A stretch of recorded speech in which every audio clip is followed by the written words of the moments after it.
famous. Necklace on me decorated. All this got me feeling jaded. Hold up, I'll be waiting. Bad thing on my radar.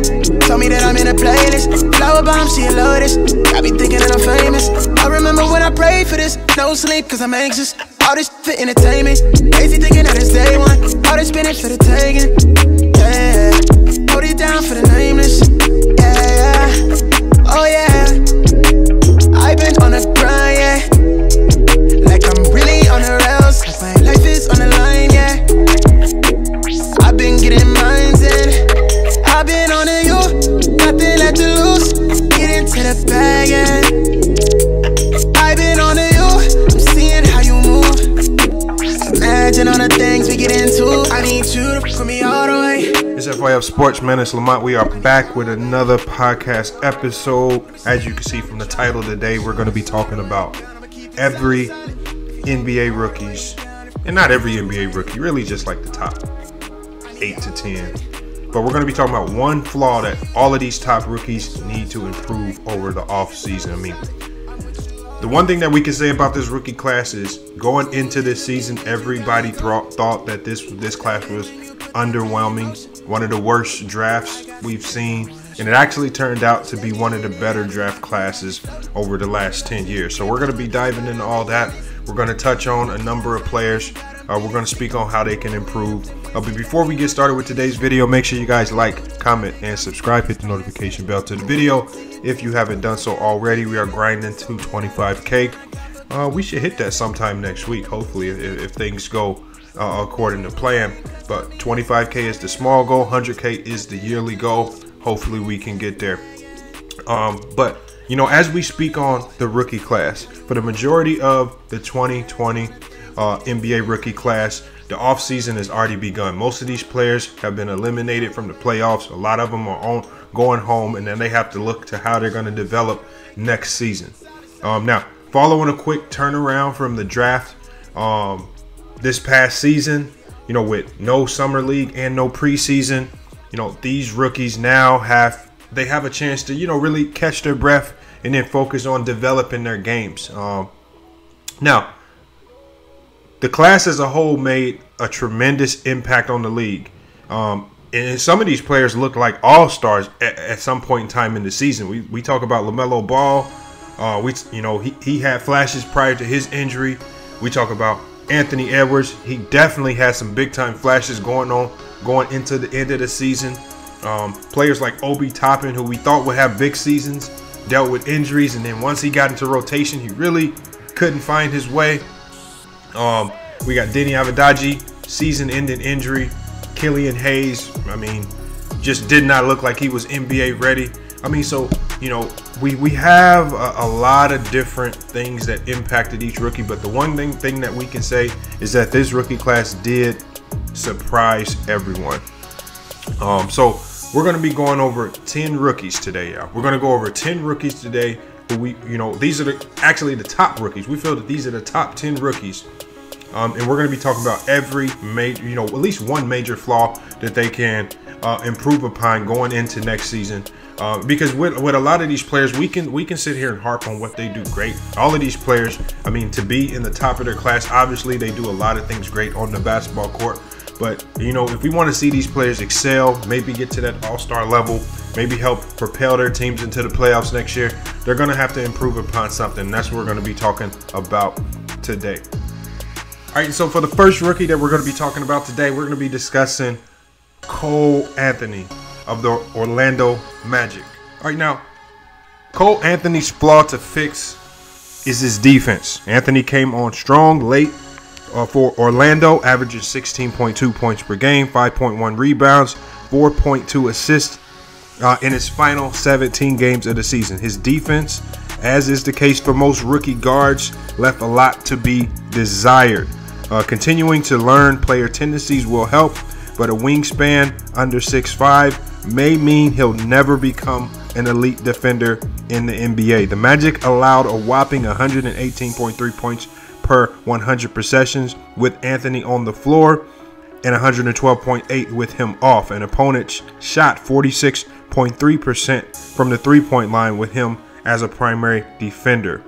Increase of 7.1% over their season average. And for this Orlando Magic team, you know, with players like Jonathan Isaac coming back from injury, I'm sure that this team will improve defensively, but it's going to have to start with these young players. And we all know how important perimeter defense is in this league.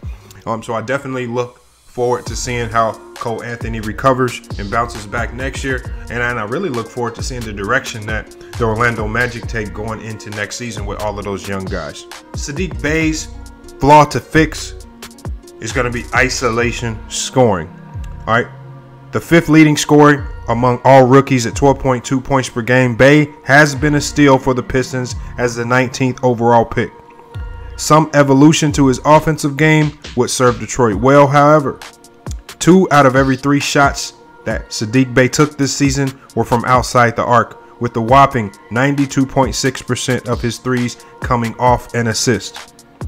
Per NBA.com tracking data, Saddiq Bey logged just 41 total isolation possessions all season, scoring at a lowly mark of 0.5% of the time per possession. He shot just 21.4% in isolation and ranked in the 13.3 percentile overall. A talented three-point shooter, however, Saddiq Bey needs to continue to grow his offensive game. And we saw the flashes with Saddiq Bey with Detroit. We saw, you know, just a couple weeks ago, we saw him have a breakout first quarter, hit 6 threes in the first quarter. We know he's an elite shooter, but this Detroit team that really needs players to find a way to score outside of the offense. They need players to be able to score in transition, get into the rim. They're going to need a guy like Saddiq Bey to really develop his offensive game over the summer. Hopefully he can come back next season with a few more moves in his repertoire. And I think really playmaking and scoring off of plays like that really comes with confidence. So I think we saw him have that in his bag a little bit at Villanova. I think this is something that he can do. Maybe next year he can come in with a bit more confidence to really take and make those shots out of the isolation sets. All right, the next player we have up on our list is Immanuel Quickley, guard for the New York Knicks. Quickley, flaw to fix his shot selection and getting to the basket. We saw late in the season that Tom Thibodeau decided to bench Immanuel Quickley because of his poor decision making and shot selection. Quickley showcased a beautiful floater and was very good from outside the arc this season, shooting 38.9% from threes overall and 46.6% on catch and shoot shots. But he'll need to improve his ability to get to the basket and complete his offensive development. Only 5.9% of his total shot attempts came within 3 feet of the basket, with an average shot distance of about 18 feet. Killing his overall efficiency. Quickley was able to convert 61.8% of his close looks, yet shot just 39.5% overall during his rookie campaign. I think adding muscle to his 6'3", 190-pound frame, it should help him absorb more contact and hopefully get him some easier looks at the rim going into next season. Now, Isaiah Stewart's flaw to fix is his lack of a dominant skill. You know, even as a 19-year-old rookie, there were few holes in Stewart's game. He led all rookies in rebounds per game, blocks, and win shares, all while showcasing a solid overall game. Stewart showcased and showed the ability to protect the rim, finish in the pick and roll, and even shoot threes at a decent clip. Finding a dominant skill will help him stick in the Pistons starting lineup from here on out and guarantee he gets paid come extension time. Stewart is essentially good at almost everything, but not great at any one specific area. Jae'Sean Tate's flaw to fix is three-point shooting. You know, perhaps the most versatile rookie in this particular class, the 25-year-old Tate played and defended up to 4 different positions on any given night. The 6'4" wing/big did have a rough season shooting the ball, knocking down just 20% of his pull-up threes while converting on 30% off catch and shoot. His overall mark of 30% was lower than rookie centers like James Wiseman, Isaiah Stewart, and even Xavier Tillman. Tate's shooting mechanics are solid enough that he should improve through simple repetition. But we hope to see this rookie really excel coming into next year as the Houston Rockets bolster this roster for a much better campaign next season. Now, James Wiseman's flaw to fix is ultimately just confidence.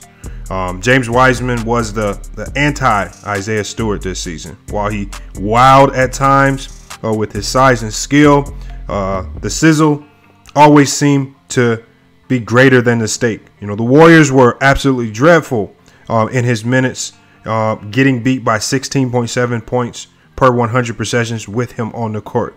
Per cleaning glass, that figure ranked in the second percentile among all players. It was painfully obvious how much better the Warriors were this season with Looney on the floor instead of the number two overall draft pick, which was Wiseman. Too often when Wiseman made a mistake, his body language would immediately sour, with his shoulders slumping and a look of frustration on the thin teenager's face. Golden State's veteran Draymond Green told Dubs Talk that he's already taken notice, of some of these issues. He even stated to Wiseman, enjoy the lumps that he takes. It's all a part of the process. And while taking those lumps, he needs to stay confident. One thing people don't talk about when speaking of the NBA is confidence. And when you lose confidence in this league, you can forget, about having any success. And that was Draymond Green on James Wiseman. Now, with Wiseman likely unable to do much physically this summer while recovering from knee surgery, he can still digest plenty of film and improve the mental aspect of the game. He ranked 6th among rookies in scoring, 3rd in rebounding. Wiseman can still develop into a dominant two-way force if his confidence continues to grow. And as we get to some of these top rookies of this class, when we talk about players like James Wiseman, I really want you guys really put in the live chat or the comments of this video your thoughts on these players as well, because that's one thing that I also, the one thing that I noticed about Wiseman's game, and Draymond Green pointed it out best, is he showed flashes that he had everything in the bag that he needed to be a great center. He showed a really great jump shot with really good form and patience. He showed great athleticism when we seen him dunk over the entire team at times. But then when he made mistakes, it just gave off the impression that he just harped on his mistakes too much.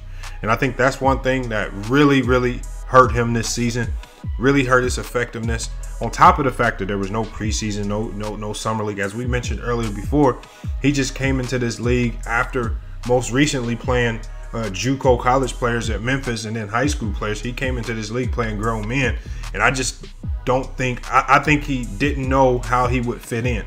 I don't think he trusted his skill set, and he didn't know, what to expect going in. So I think next year, we're going to see the biggest leap from a player like James Wiseman, because now he's acclimated to the NBA. He knows what to expect. Hopefully he can recover from that knee surgery and get back to being 100%.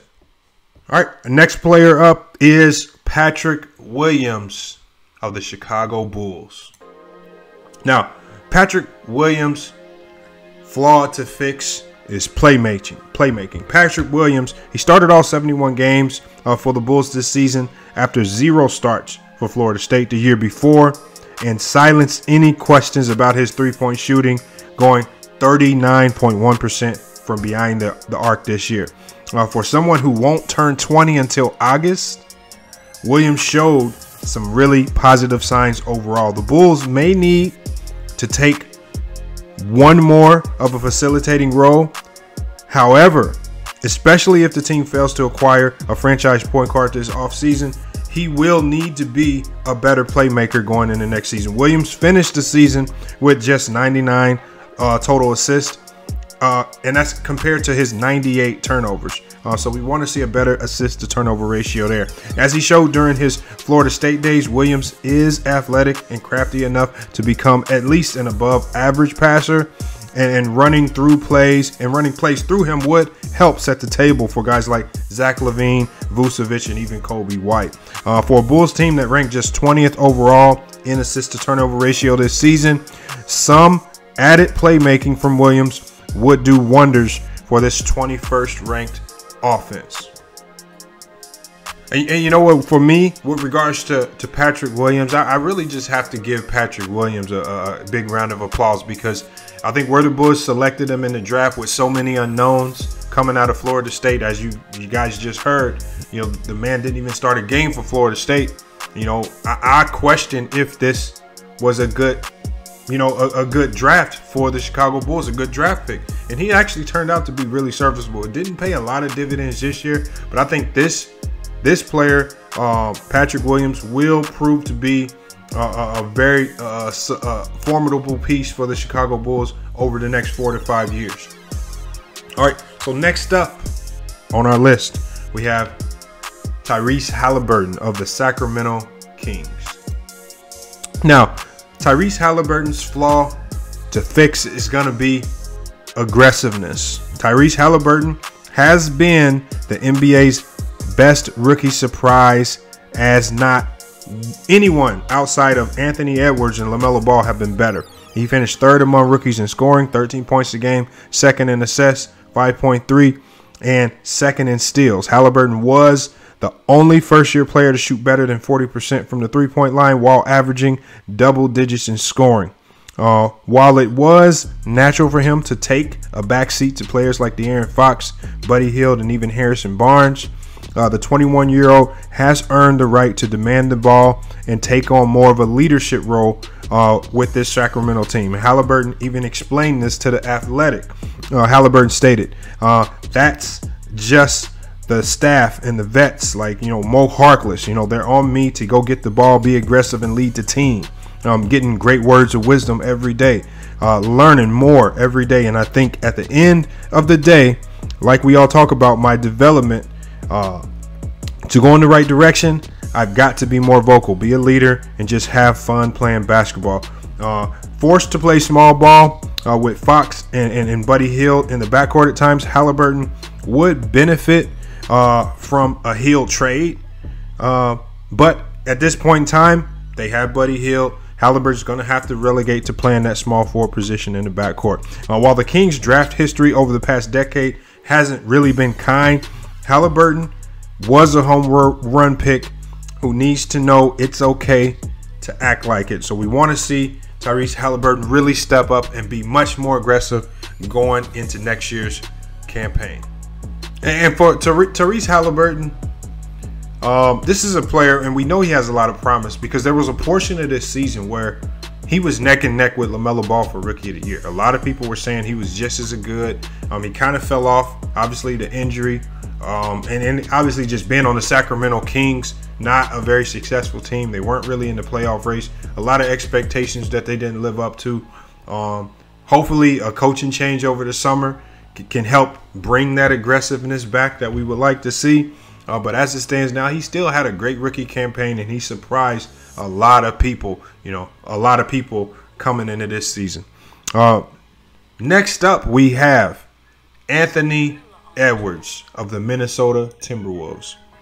Anthony Edwards' flaw to fix easily is pick and roll efficiency. Anthony Edwards has looked the part as the number 1 overall pick this season, leading all rookies in scoring at 19.3 points per game. What's even more encouraging is the success that he has had alongside Karl Anthony Towns and D'Angelo Russell. The Wolves' young core, they carry a net rating of plus 4.9 and 327 total minutes. While Edwards has been a dynamic scorer and maybe one of the league's best in-game dunkers, he needs to get better as a ball handler in the pick and roll. The Wolves' Edwards in the pick and roll 6.4 times per game, and he only accounted and he counted for 31% of the offense. So a lot of the things that he was doing were coming out of transition or ISO sets. Not really going to be conducive to a lot of success right there. Now Towns is the type of athletic floor spacing big whom Minnesota should be killing teams with in the pick and roll every night. So by seeing Edwards get better in the pick and roll, it's only going to help all of the other players on the team. He's a terrific three-point shooter who can pick and pop or stride to the rim and dunk on opponent's head following a perfect pass. Becoming an improved pick and roll facilitator usually means getting more reps and becoming more comfortable with the players around you. It also means reading a defense and taking whatever it gives you. All areas in which Edwards continues to get better. And we all know the Rookie of the Year race is going to come down between Anthony Edwards and LaMelo Ball. The one thing that I really appreciated about Anthony Edwards' game this year is that he took a lot of criticism, even criticism from his teammates and coaches, and he took it in stride, and he did not let that get to his ego, and he just continued to improve his game. And when we saw players, whether it was suspension or injury, go down for the Minnesota Timberwolves, he really stepped up and at times looked to be the leader of that team, even more so than a guy like Karl Anthony Towns. So I'm really surprised. I'm really curious to see the direction that they decide to go next year, because they've had Karl Anthony Towns for a number of years now, and it doesn't look to be going in a positive direction. Do the Timberwolves move on from Karl Anthony Towns and look to give Anthony Edwards a bigger role on this team? I mean, you never know, but the Minnesota Timberwolves, the one thing that they know for certain is they have a golden player in Anthony Edwards that they can look to build off of going into the future. Next up, we have obviously the final rookie that we need to discuss. We have LaMelo Ball of the Charlotte Hornets. LaMelo Ball's flaw to fix is going to be off-ball engagement.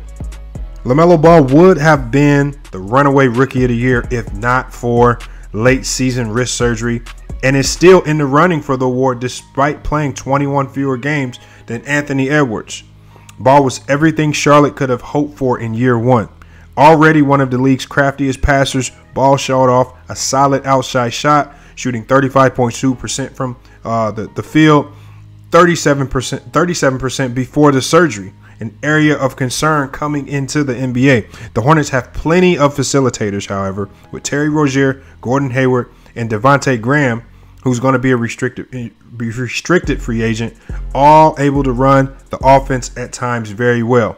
Using the 6'6" Ball as a cutter more often would help get some easy baskets and take some of the playmaking responsibility off of the 19-year-old. Ball was only used as a cutter 14 times all season, shooting 33% per possession on this type of offensive set. This kind of efficiency ranked in the 3rd percentile overall. Ball was the type of frame that, Ball has a type of frame that enables him to use a multitude of ways to score and pass, not just as a primary facilitator. While passing will always be LaMelo Ball's greatest skill, the Hornets can get even more creative with him offensively in year two if they can find ways to implement his skill sets off ball. All right, and with a player like LaMelo Ball, there's really not a lot of negatives you really want to harp on with a guy like that. He did so much well for the Charlotte Hornets this year. I mean, at one point in time, the Charlotte Hornets were sitting at the number 4 spot in the Eastern Conference, and that's prior to him getting injured. And not just him getting injured. You got guys like Gordon Hayward went down, Devontae Graham went down, Malik Monk went down, PJ Washington went down with injury. And so when you have a myriad of injuries like that, not just to, your star players, but even your bench players, I mean, there was no way that this Charlotte Hornet team was going to be able to maintain and hold on to that lead. The way they ended the season really just was a kind of a summary of what this team truly looked like with all of those devastating injuries. I mean, they lost the last 5 games of the season. And then in that play-in game, they got completely decimated by the Indiana Pacers. So that just tells you one thing. I mean, you want to look to some of these core guys that you have. Obviously, Gordon Hayward was a bright spot when healthy, but he is often injured. We have Terry Rozier. Does he fit? Is he a long-term piece? Devontae Graham, are you looking to keep him? We saw how they struggled defensively with him in the lineup at times. So the Charlotte Hornets have a lot of questions that need to be answered with regards to the roster. What are they going to be putting around LaMelo Ball? Because LaMelo Ball at times looked like he essentially had to do everything for this team. Rebound, defend, play make, score. That's too much for a guard in this league. He's going to need better help around him. I say better quality help around him. And so the Charlotte Hornets are really going to have to find ways to get some free agents into Charlotte to help build a more competitive team for LaMelo Ball going forward in the future. But those are our top rookies. I think my expectation is that Anthony Edwards will win Rookie of the Year. I think Anthony Edwards will only win Rookie of the Year by default because he played more games, and especially how he came on late season. I think LaMelo Ball was the best rookie of this season. Unfortunately, that injury, losing 21 games, it's going to be really tough for him to win Rookie of the Year. Now, we have seen them give out co-Rookie of the Year awards. It's rare, but it would make sense in this particular case because I think both of those players truly deserve that honor and make a really, really strong case for it. But I want you guys, let me know what you think about all of these rookies. What do you expect from these players going into next year? I expect the Charlotte Hornets to be a very competitive playoff team next year if they can stay healthy. But that's just, you know, that's putting a lot of weight on a guy like Gordon Hayward, your $100 million man, to stay healthy all year and help this team be competitive. Because when he went down, we saw how this Charlotte Hornets team struggled, similar to the Minnesota Timberwolves. They lost a lot of players to injury, to suspensions. There was also rumors in that locker room that they were dealing with a lot of selfishness. You know, what is that team going to look like next year? Do they keep D'Angelo Russell? Do they move on from him? He's often injured. Karl Anthony Towns often injured himself, and when he does play, it seems like his stats are very empty, and they don't really have a major impact on winning or losing. But Anthony Edwards' stats do. So we got a lot. You know, we got a lot to look forward to next year. As it stands right now, we still have the NBA playoffs to really look forward to. I can't wait to see some of these matchups. We're going to be doing a live stream to cover all of that coming up pretty soon here. If not tonight, then tomorrow. But tonight's game, Golden State Warriors, Memphis Grizzlies, that's going to end all the play-in games. So we're, you know, obviously we're going to be covering that game. We're probably going to drop an NBA film study on that as well. And hopefully, you know, the few rookies that are remaining, the ones on this list that are in the playoffs, when we look at Obi Toppin, obviously Denny Avdijaji's down with injury, otherwise he would still be in. Hopefully we can still see some glimpses from some of the remaining rookies here in the playoffs. But again, you guys, let me know in the comments what you think about this rookie class. You know, were you impressed? Did they overachieve? Did they underachieve? I personally believe that this rookie class definitely overachieved. A lot of people said, including myself, and I'll throw myself into that bubble, I thought this rookie class would not be very strong. And I also believe that because of the quickness and how the season started, I thought a lot of these rookies wouldn't be prepared. So they came in much more prepared and ready to go than I even expected. But hey, it's FYF Sports. It's been another great podcast episode. We'll be back with more sports and news later. Make sure you're following us on all social media platforms, whether it's Facebook, Twitter, Instagram. Follow us on all those platforms so you can know when our live streams drop. We're going to be going live on Facebook and Twitch. So make sure, all you got to do is type in FYF Sports. Type in FYF Sports. Find us on those platforms. Links to those channels will be in the description of this video. Follow us so when we go live, you guys can jump in and give us your thoughts on any of these videos, any NBA conversations that we've been having to have.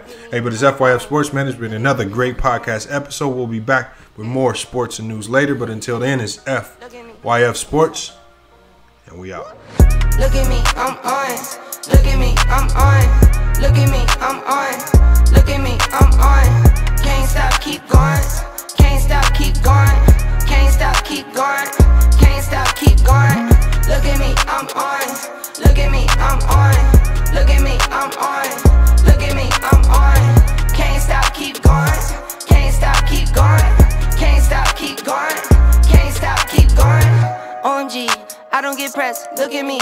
I've been on set since 17.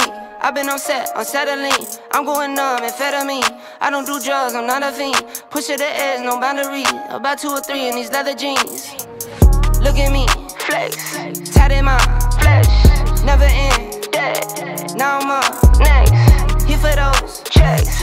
Plenty flows, wet. Look at me, I'm on. Look at me, I'm next. Look at me, I'm on. Touchdown and zone. Home run, Barry Bonds. Can't stop, keep going. Look at me, I'm on. Touchdown and zone. Home run, Barry Bonds. Can't stop, keep going. Look at me, I'm on. Look at me, I'm on. Look at me, I'm on. Look at me, I'm on. Can't stop, keep going. Can't stop, keep going. Can't stop, keep going. Can't stop, keep going. Look at me, I'm on. Look at me, I'm on. Look at me, I'm on. Look at me, I'm on. Can't stop, keep going. Can't stop, keep going. Can't stop, keep going. Can't stop, keep going. Tonight I come alive. You been a dud, you been a vibe. You been in hiding, you been inside. I'm like a farmer, I'm outside. Don't change locations, I'm on the grind. I do my dance, hammer time. 1, 2, 2 step. 1, 2, 2 checks. Long nights I was cold. I'm the one before the bag. Money come and see the flow. What I show is what I own. Freeze, photo, please, no photos. Different record, but it's relevant. Show the L's, I got shoulder wins. Look at me, I'm on. Touchdown and zone. Home run, Barry Bonds. Can't stop, keep going. Look at me, I'm on. Touchdown and zone. Home run, Barry Bonds. Can't stop, keep going. Look at me, I'm on. Look at me, I'm on. Look at me, I'm on. Look at me, I'm on. Can't stop, keep going.